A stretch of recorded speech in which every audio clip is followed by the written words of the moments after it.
Bueno, hoy vamos a ver en profundidad algunas de las cosas más interesantes de este tema, que se trata del dinero y cómo se crea el mismo a través de las entidades financieras.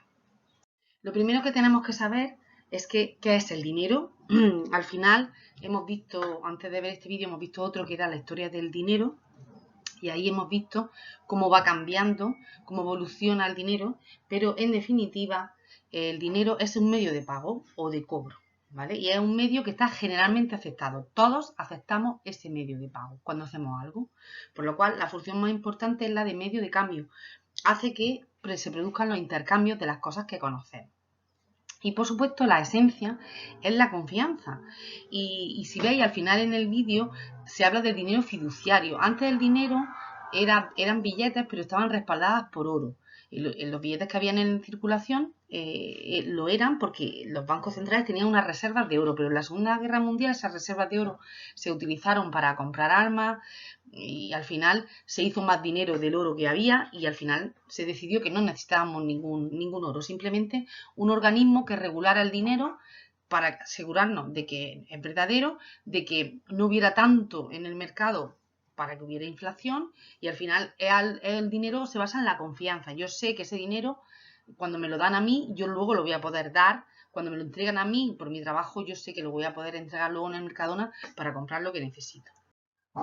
Al final el dinero tiene tres funciones claramente, ¿no? La primera, la más importante, es el medio de cambio. La segunda, el depósito de valor.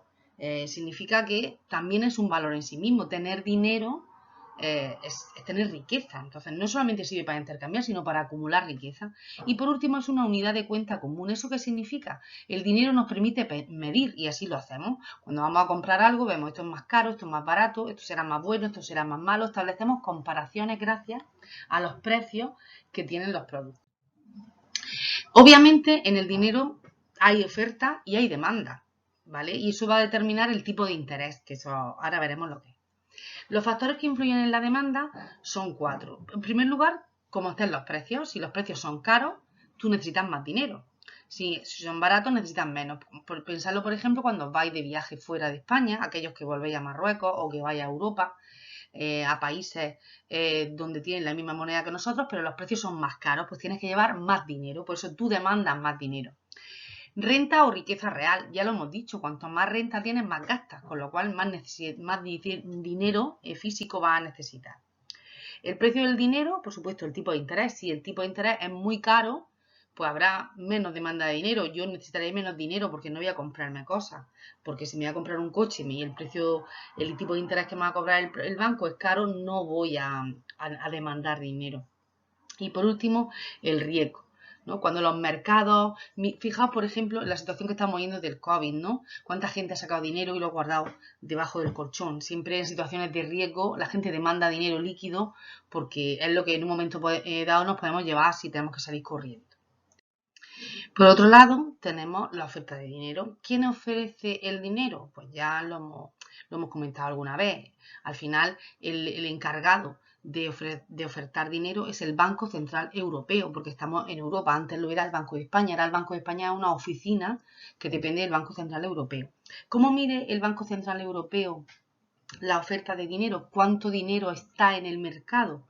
Pues lo mide a través de unas cosas que se llaman agregados monetarios. Y en primer lugar tenemos el M1, que es el efectivo que hay en manos del público, más los depósitos que hay a la vista, es decir, más el dinero que tenemos en las cuentas corrientes o en cuentas donde podemos sacar dinero de forma inmediata. Luego está el M2. El M2 es el M1, es decir, lo que hemos visto antes. A esto le suma los depósitos que la gente tiene en el banco a plazo de hasta 2 años. Y luego el M3 incluye el M2 y ya le mete por otro tipo de productos, por productos ya que se invierten a corto plazo, como letras del tesoro y sin riesgo. El Banco Central Europeo utiliza el M3. Entonces, él mide sus registros, pide su información a los bancos y calcula cuánto dinero existe en el mercado, cuánto dinero se está moviendo en el mercado. Se llaman agregados monetarios porque, si os dais cuenta, el M2 contiene el M1 y el M3 contiene el M2. Se trata de como una especie de muñecas rusas, de estas características estas, que dentro de una va saliendo otra.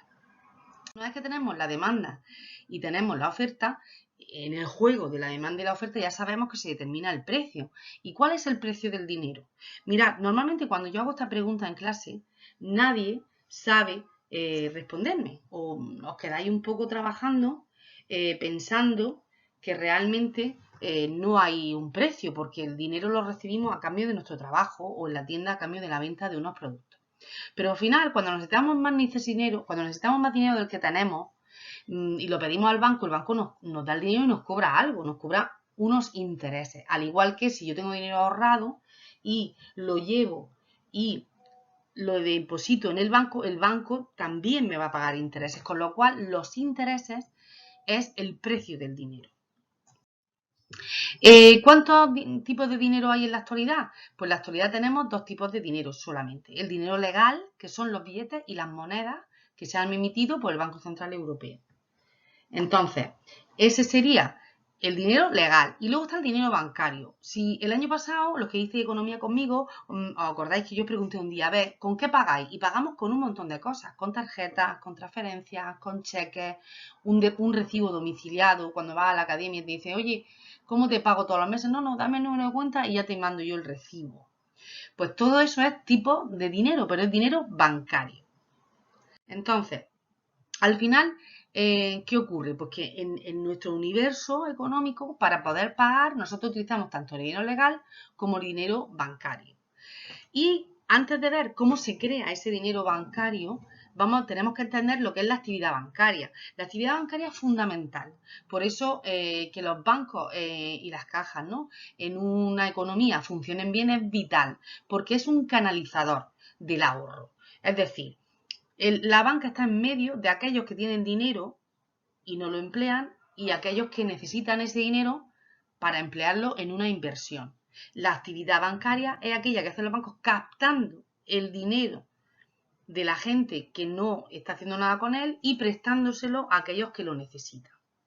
Entonces, fijaos, si no existiera un banco, yo a lo mejor tengo dinero, tengo 10.000 euros, viene a pedírmelo cualquier persona de mi confianza, pero esa persona necesita más o necesita que se lo deje a más tiempo y yo no, y al final es muy complicado ponerse de acuerdo. Imaginaos, si no hubiera bancos, cómo tendríamos que hacer ese tipo de intercambios.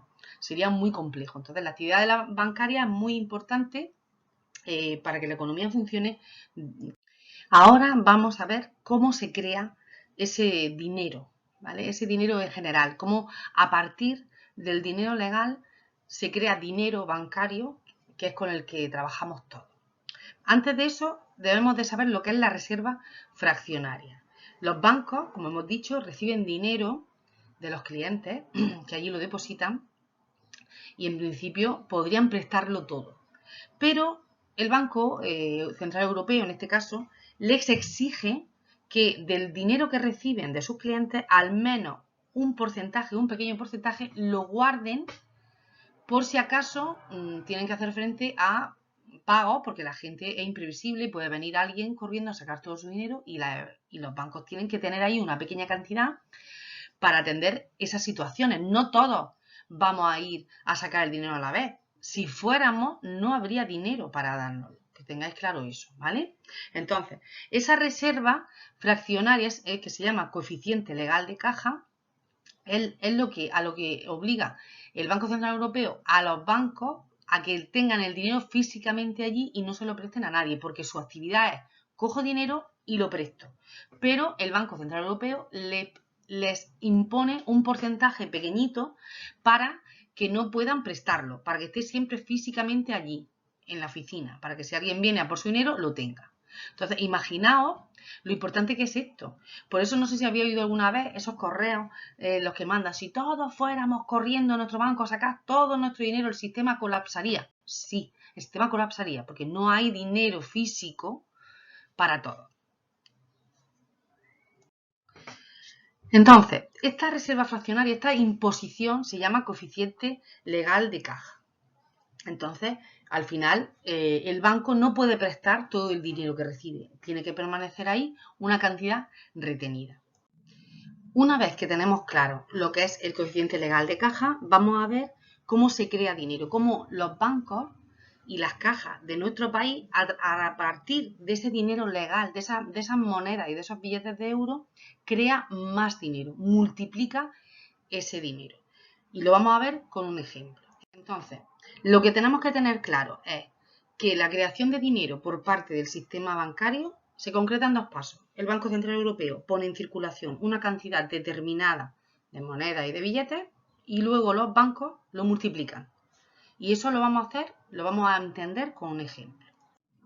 Bueno, pues ahora vamos a ver el ejemplo que nos va a hacer entender cómo se crea dinero, cómo los bancos crean dinero. Vamos a suponer un país en el que el coeficiente de caja es el 10%. Eso significa que el banco, cuando recibe dinero en efectivo, debe de quedarse al menos con ese 10% y el resto puede prestarlo. Entonces tenemos a Marisa, que deposita 2.000 euros en el banco A. El banco A le quita el 10%, que son 200 euros, y el resto, 1.800, se lo da a Beatriz. Beatriz paga una deuda pendiente con Carlos y Carlos lleva ese dinero a su banco, al banco D. Si nos paramos aquí, ya casi se ha duplicado el dinero. Mirad, Marisa va a llegar a su casa y tiene una cartilla o lo que sea donde pone que tiene 2.000 euros en el banco A. Pero es que Carlos acaba de ingresar 1.800 en el banco D. Y la única que ha metido dinero físico ahí ha sido Marisa. Si continuamos con esto, el banco D vuelve a quedarse el 10% para reserva, es decir, 180 euros, y el resto, 1.620, se los presta a un señor que se llama Esteves. Y este hombre lo emplea para pagar la última letra del televisor a una empresa. Y esa empresa lo deposita en el banco G. ¿Vale? Entonces, fijaos, ya aquí ya tenemos que Marisa tiene 2.000 euros, Carlos tiene 1.800 y la empresa Formosa tiene 1.620. O sea, fijaos, en 3 pasos ya estamos triplicando casi el dinero legal con el que hemos empezado.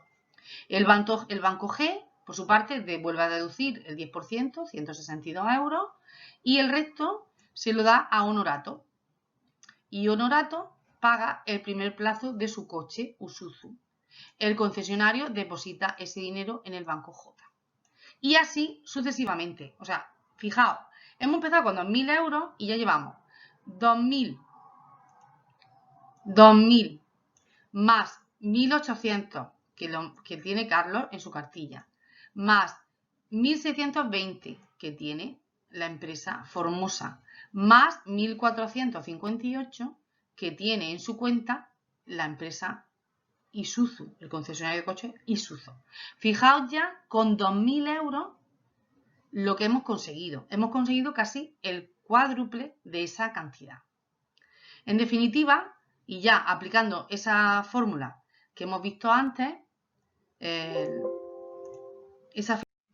bueno, aquí tenemos un esquema de lo que hemos visto en el ejemplo, viendo paso a paso. Al final, ¿qué ocurre? Que los 2.000 euros iniciales se han convertido en todo, en lo que hemos dicho nosotros, 2.000, 1.800, 1.620, 1.458. Y luego están las cantidades que se han quedado en el banco en concepto de reservas, ¿no? Por si alguien viene a por el dinero. Entonces, en este ejemplo, fijad, de 2.000 hemos llegado hasta 6.878 euros. Y solamente hemos estado un rato viendo esa economía. ¿Qué cantidad se puede crear de forma global en una economía a partir de un dinero legal que entregue el Banco Central Europeo? Pues tenemos aquí esta fórmula, ¿vale? La fórmula es que el dinero bancario que se puede crear se calcularía poniendo el depósito inicial, es decir, el dinero legal que inicialmente introduce en el sistema el Banco Central Europeo, multiplicado 1 partido el coeficiente de caja, ¿vale? En este caso serían 2.000 por 1 partido 0,10 y serían 20.000. Es decir, si en esta economía siguiéramos dando pasos, al final nos encontraríamos que la suma de todos los depósitos, de todas las cuentas que tienen ahí las personas, sumaría 20.000. Fijaos, hemos empezado en 2.000 y hemos conseguido 20.000. Pues este es el proceso de creación de dinero que hacen los bancos en la economía. Y por eso es muy importante su papel. Espero que haya quedado claro.